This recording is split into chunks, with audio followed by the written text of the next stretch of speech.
সাল ২০১৩ ২৮ ফেব্রুয়ারি আন্তর্জাতিক অপরাধ ট্রাইব্যুনালে মাওলানা দেলোয়ার হোসেন সাঈদীর ফাঁসির রায় ঘোষণা করা হয়েছিল। মানবতা বিরোধী অপরাধে দেলোয়ার হোসেন সাঈদীর মৃত্যুদণ্ড ঘোষণা। মাওলানা দেলোয়ার হোসেন সাঈদীকে মৃত্যুদণ্ড দিয়েছে আন্তর্জাতিক অপরাধ ট্রাইব্যুনাল। ১২ বছর পর সাল ২০২৫ ১৭ নভেম্বর একই আন্তর্জাতিক অপরাধ ট্রাইব্যুনালে স্বৈরাচার প্রধানমন্ত্রী শেখ হাসিনার ফাঁসির রায় ঘোষণা করা হয়। শেখ হাসিনাকে ফাঁসির আদেশ দিয়েছে আন্তর্জাতিক অপরাধ ট্রাইব্যুনাল। শেখ হাসিনার মৃত্যুদণ্ড ঘোষণা করেছে আদালত। শেখ হাসিনাকে সর্বোচ্চ সাজা মৃত্যুদণ্ড দিয়েছেন ট্রাইব্যুনাল। বিরোধী রাজনৈতিক নেতাদের দমন করতে যে আদালতটি তৈরি করেছিল শেখ হাসিনা, সেই আদালতেই শেখ হাসিনার চূড়ান্ত পতন হয়েছে। স্বৈরাচারীরা তার পতনের সমস্ত ছিদ্র বন্ধ করে, কিন্তু একটা ছিদ্র বন্ধ করতে পারে না। মনের ভুলে সে ছিদ্রটা থেকেই যায়, যেই ছিদ্র দিয়ে আসলে তার পতনটা হবে। আপনাদের হয়তো মনে আছে আল্লামা দেলোয়ার হোসেন সাঈদীর আদালতে আসা যাওয়ার এই দৃশ্যগুলোর কথা, যে সময়টাতে বাংলাদেশের দুই শ্রেণীর মানুষ ছিল। এক শ্রেণীর মানুষ সাঈদীকে নিরপরাধ মনে করত, আর আরেক শ্রেণীর মানুষ সাঈদীকে যুদ্ধ অপরাধী বা রাজাকার বলে মনে করত। তবে ওই সময় আল্লামা দেলোয়ার হোসেন সাঈদী পালিয়ে না গিয়ে শেখ হাসিনার বিচারের মুখোমুখি হয়ে নিজেকে নিরপরাধ প্রমাণ করতে সর্বোচ্চ লড়াই করে গেছেন। আর অন্যদিকে শেখ হাসিনা, তিনি নিজেও জানেন গত ১৬ বছরে শেখ হাসিনা যা করেছেন তা ভয়ঙ্কর অপরাধ, তাই তিনি ভারতে পালিয়ে গেছেন।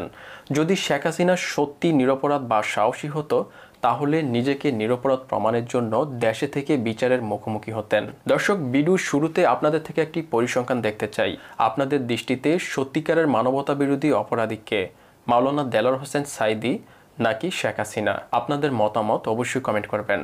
২০০৮ সাল থেকে ২০২৪ সালের ৫ আগস্ট পর্যন্ত গত ১৬ বছর শেখ হাসিনা শত শত অপরাধ করেছে।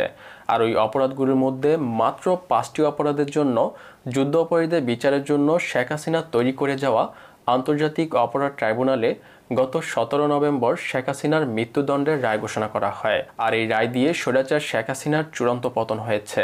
গত ৫ আগস্ট শেখ হাসিনা দেশ ছেড়ে পালিয়ে গেলেও তার তৈরি করা আন্তর্জাতিক অপরাধ ট্রাইব্যুনাল বন্ধ করতে পারেননি।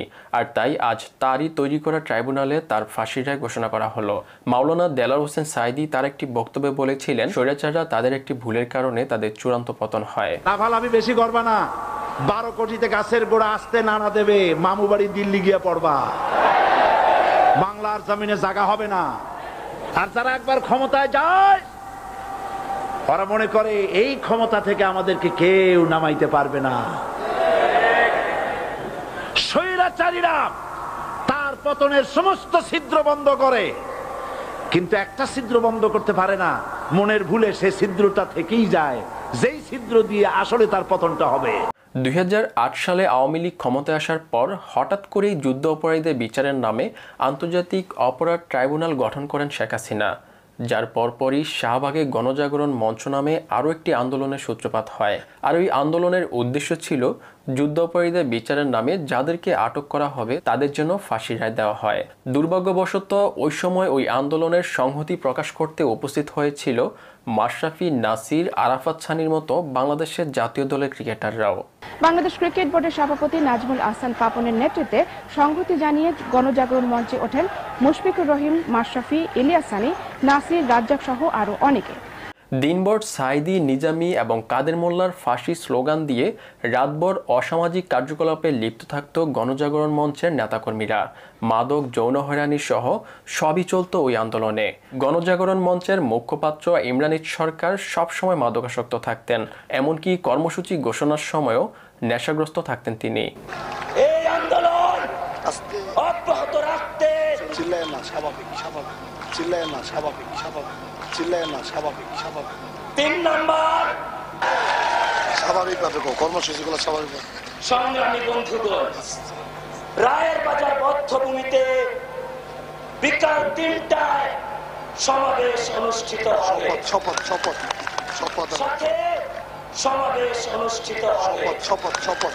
আন্তর্জাতিক অপরাধ ট্রাইব্যুনালে যুদ্ধ অপরাধীদের বিচারের নামে যখন বাংলাদেশে বড় বড় ইসলামিক বক্তা এবং রাজনৈতিক ব্যক্তিদেরকে টার্গেট করে একে একে গ্রেপ্তার করতে থাকে আইনশৃঙ্খলা বাহিনী, তখন আওয়ামী লীগ এবং শেখ হাসিনার মূর্তিমান আতঙ্কের নাম হয়ে ওঠে মাওলানা দেলোয়ার হোসেন সাঈদী।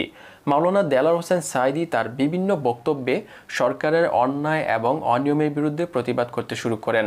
আর তখন দেলোয়ার হোসেন সাঈদী বলেছিলেন, শেখ মুজিবুর রহমানের চেয়েও খারাপ তার মেয়ে শেখ হাসিনা। শেখ মুজিব তো মেয়ের মতো সাইকুল হাদিস গ্রেফতার করে নাই, মাদ্রাসা বন্ধ করে নাই, আলেমদেরকে অত্যাচার করে না। এই প্রতিবাদটাই তো নিকৃষ্ট বেহায়াতার কারণে। মাওলানা দেলাওয়ার হোসেন সাঈদী যখন শেখ হাসিনার বিরুদ্ধে আওয়াজ তুলতে শুরু করে তখন সাঈদীকে রাজাকার বলে গ্রেপ্তার করে পুলিশ। সত্যকে মিথ্যা এবং মিথ্যাকে সত্য প্রমাণ করে 2013 সালে আন্তর্জাতিক অপরাধ ট্রাইব্যুনালে মাওলানা দেলাওয়ার হোসেন সাঈদীকে ফাঁসির রায় দেওয়া হয়, যার পর তুমুল আন্দোলন শুরু হয় সারা দেশে। আন্দোলনের মুখে পরবর্তীতে সেই রায় পরিবর্তন করে মাওলানা দেলাওয়ার হোসেন সাঈদীকে যাবজ্জীবন কারাদণ্ড দেওয়া হয়। সাঈদী বিচারের সময় উপস্থিত একজন বিচারক বলেন, সাঈদীর বিরুদ্ধে সুস্পষ্ট কোনো অভিযোগ ছিল না। দেলোয়ার হোসেন সাঈদী তাকে ট্রাইব্যুনাল ফাঁসি দিয়েছিল। আমি দেখলাম তার বিরুদ্ধে ডাইরেক্ট কোনো এভিডেন্স নাই হত্যা। আমাদের নীতি অনুযায়ী তাকে আমি যাবজ্জীবন কারাদণ্ড দিলাম। আমার সঙ্গে যারা বিচারক ছিল সবাই রাজি হলো, একমাত্র শামসুদ্দিন চৌধুরী বলে ফাঁসি দেবে।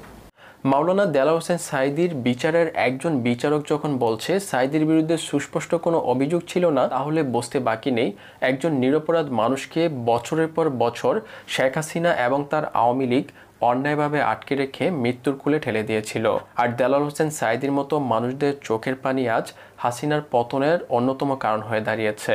সাঈদী সাহেবের চোখ দিয়ে যে অশ্রু এই জমিনে পড়েছে, তার দাড়ি মুবারক থেকে শুরু করে তার শরীর মোবারক ভেদ করে জমিনে যে অশ্রু পড়েছে, এর যদি ন্যূনতম মূল্য থাকে তাহলে শেখ হাসিনার পতন এই সাঈদীর অভিশাপের কারণেই হবে। ঢাকা কেন্দ্রীয় কারাগারে যখন সাঈদী সাহেব ছিলেন, প্রতিদিন তিনি অঝরে কাঁদতেন, সারাক্ষণ নামাজ পড়তেন, আর এই যে যারা বন্দী ছিলেন ভিআইপি ছেলে, তাদের ইমামতি করতেন এবং মোনাজাত করতেন হৃদয় গ্রাহী, হৃদয় স্পর্শী।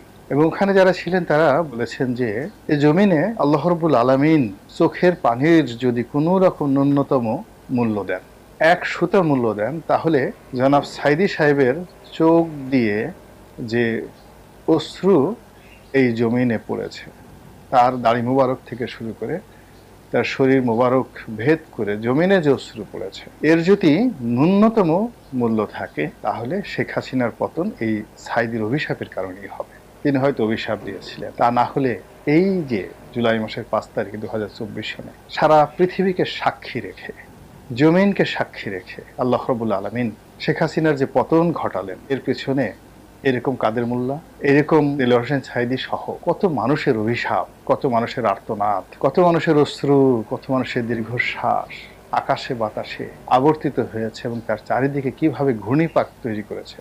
আফসোস শেখ হাসিনা সেই জিনিসটি বুঝতে পারেন।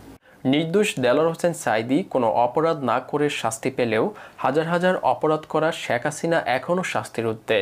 তবে সম্প্রতি তার 5টি অপরাধের জন্য আন্তর্জাতিক অপরাধ ট্রাইব্যুনালে শেখ হাসিনাকে মৃত্যুদণ্ড দেওয়া হয়েছে। তার 5টি অপরাধের মধ্যে একটি হলো জুলাই আন্দোলনে আগুনে ঘি ঢেলেছিল শেখ হাসিনা। ছাত্রদের আন্দোলনের সময় শেখ হাসিনা তার একটি সংবাদ সম্মেলনে ছাত্রদেরকে রাজাকারের নাতিপুতি বলে আখ্যায়িত করেছিলেন। তার মানে কি মুক্তিযোদ্ধার সন্তান নাতিপুতিরা কেউ মেধাবী না, যত রাজাকারের বাচ্চারা নাতিপুতি হলো মেধাবী, তাই না? 2024 সালের 14 জুলাই গণভবন থেকে ছাত্র জনতার আন্দোলনকে তিরস্কার করে শেখ হাসিনার এমন বক্তব্যের পর আন্দোলন সর্বোচ্চে ছড়িয়ে পড়ে। আর তারপর থেকে আওয়ামী লীগ এবং ছাত্রলীগ, যুবলীগের নেতাকর্মীরা আন্দোলনকারীদের উপর হামলা এবং হত্যা চালাতে থাকে। শত শত শিক্ষার্থী এবং সাধারণ নাগরিক আহত এবং নিহত হয়। এরপর পরিস্থিতি নিয়ন্ত্রণ করতে গিয়ে দ্বিতীয় অপরাধ করে শেখ হাসিনা। ছাত্র জনতার আন্দোলন দমন করতে হেলিকপ্টার, ড্রোন এবং প্রাণঘাতী অস্ত্র ব্যবহারের নির্দেশ দিয়েছিলেন শেখ হাসিনা। আমাদের গুলি করলো ভাই, আমরা বিচার চাই। হেলিকপ্টার দিয়ে গুলি ফায়ার করছে। এগুলো আমাদের দুইটা বাচ্চা মারা গেছে, একটা 15 বছরের আর একটা 12 বছরের। শেখ হাসিনার সেই নির্দেশ বাস্তবায়নের জন্য স্বরাষ্ট্রমন্ত্রী আসাদুজ্জামান খান কামাল এবং তৎকালীন পুলিশের আইজিপি আইন শৃঙ্খলা বাহিনীকে বিশেষ নির্দেশনা দেন এবং এর প্রেক্ষিতে দমন পীড়ন আরও বাড়ানো হয়। আইন শৃঙ্খলা বাহিনী এবং দলীয় নেতাকর্মী দিয়ে যখন আন্দোলন দমন করতে পারেনি, তখন তৃতীয় অপরাধ করেন শেখ হাসিনা। 16 জুলাই রংপুরে বেগম রোকেয়া বিশ্ববিদ্যালয়ের সামনে শিক্ষার্থী আবু সাইদকে গুলি করে হত্যার ঘটনাটি আন্দোলনে শেখ হাসিনার দমন পীড়নের বিষয়টি ফুটে ওঠে। আবু সাঈদের মৃত্যুর খবরটি ছড়িয়ে পড়লে সারা দেশে আন্দোলন আরও বেগবান হয়ে ওঠে। সরকার কোনোভাবেই যখন শিক্ষার্থীদের এই আন্দোলন নিয়ন্ত্রণ করতে পারছিল না, আর তখন শেষমেশ ক্ষমতায় টিকে থাকতে গণহত্যার পথে হাঁটে শেখ হাসিনা।